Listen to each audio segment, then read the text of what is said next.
So if you think Wi-Fi is really bad for you and you want to be able to use the internet in your house but not get radiated all day while doing it, I've kind of figured out, I don't know if I figured out, but like, I'll show you what I do. Like you see, I've very low radio frequency radiation levels right now next to my computer. And it's on the internet, so I can show you. You can go to my website, hairlossalchemy.com. I am connected to the internet. Yeah. Go check out my blog page, The Perfect Pickle. That's a pretty good one. Why the common cure for the common cold would kill you. And then heliocentrism, source of fundamental distrust in ourselves. That's a good one, if you like the Truman Show. Anyway, so I'm connected to the internet. I'm near my computer, and my radio frequency field is super low. Like it's down here at the bottom. I mean, historically, this is like not even that low. Should be below 0.02, but it's not me. It's nothing from this house that's doing it. And you can see, like, I don't have a Wi-Fi router in this room. That's why the levels are so low. I'm getting down to 0.2. That's nice. But I have this Netgear box, so that's where my Wi-Fi is connected. So it comes out of this, and it goes into the computer there. So that's like an Ethernet cable.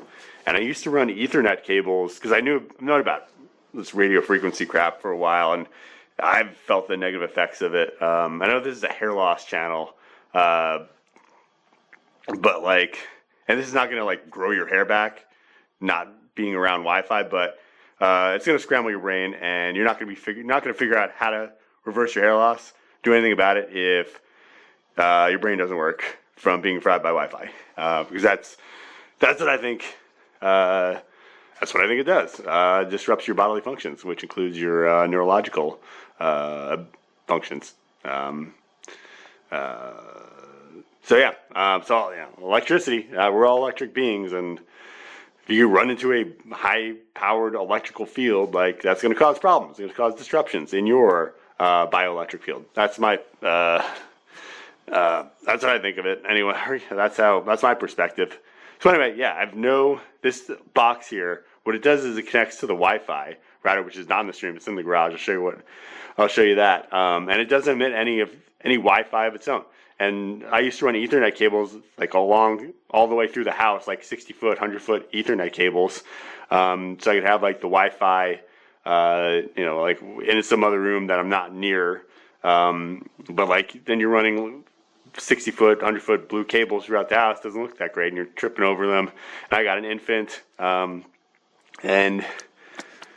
I don't want, she's gonna be pulling on that stuff. So this is clean. It just plugs into the wall right near my tower, and so like there's no wire running through the house. And then the Wi-Fi is in the garage. Show you that. Way away from everything, and that's plugged into another one of those boxes. Oh, I guess I should see, like, in my house, the radio frequency levels are really low all throughout the house. This is my daughter's trampoline, and we're packing.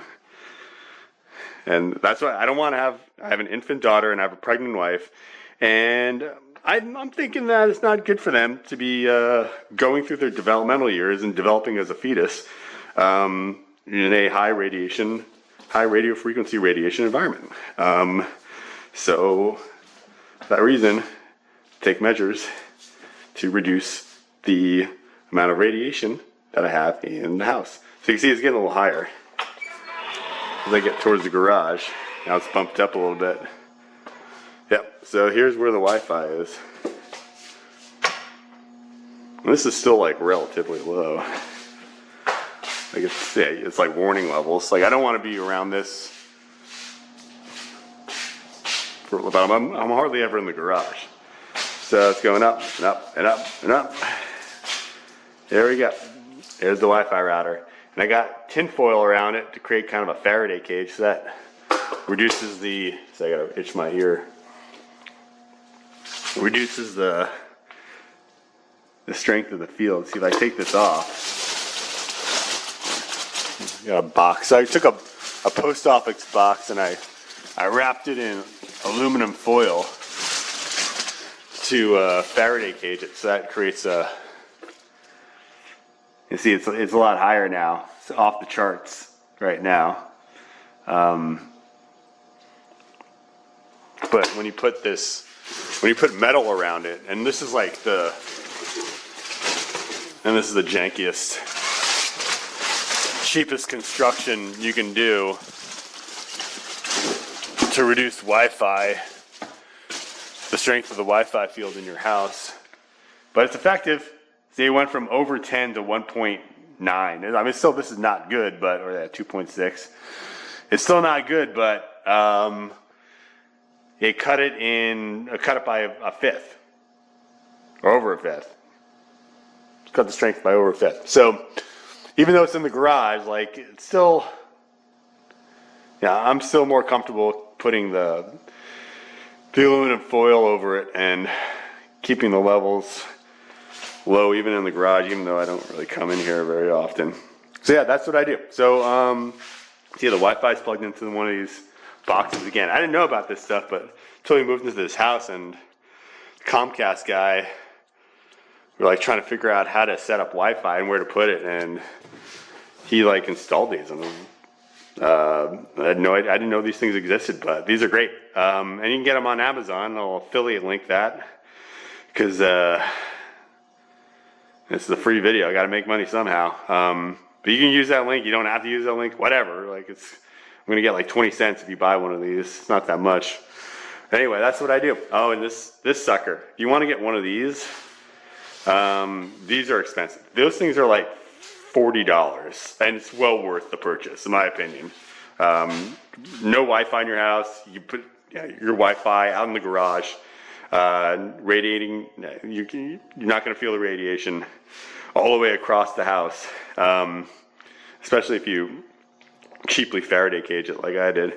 But like this sucker is expensive, and they don't make this anymore. So this is an acoustimeter, and it measures only radio frequencies. But I got this a few years ago, and it changed my life. I travel with it, so I can identify where power back on, where like the Wi-Fi is in the room that I'm staying in, and like where can I power off the Wi-Fi? Where's it coming from? I can figure out where it is, unplug it, or I can like figure out if I can't do anything about it, like at a hotel, then I can figure out which bed is where could I sleep that's the least, where I'm getting radiated the least, and then I'll put my pregnant wife there. Not that it's ideal to travel with when you're pregnant, for this reason, because you're just getting blasted always. You travel there's always we're in the areas where there are hotels, there are always 5G towers. That's how I feel now. You just can't go anywhere where you're not getting blasted by cell towers and Wi-Fi. So maybe this is not good in the sense that that you're just getting radiated, you can't do anything about it, because I've been in that position. But there are some times where I could do something about it, and it's come in handy. And it's really good for if you're testing your home and your place of work, and figuring out ways to mitigate it. You could do stuff like this, put aluminum foil over stuff and see how it affects the radiation levels. But anyway, you can't buy these anymore because they stopped manufacturing them.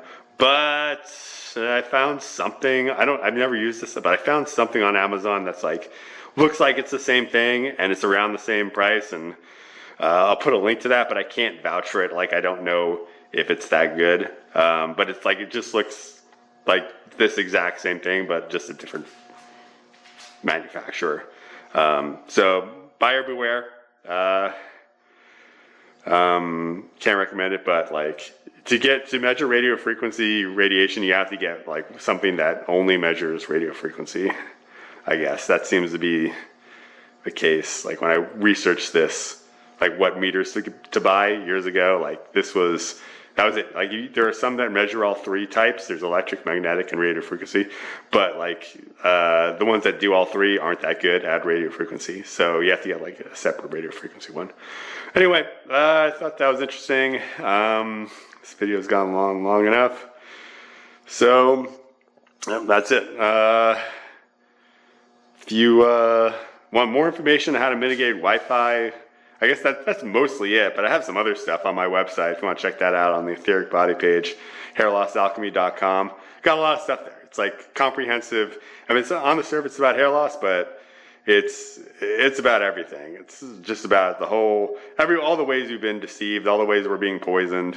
It's just I have to give the website has to have like some subject to it, but that's really the subject is that. The underlying themes are like, how can we be more healthy on a physical level, etheric level, soul level, spirit level? And this falls under one of those categories, a couple of them. So there you go. All right.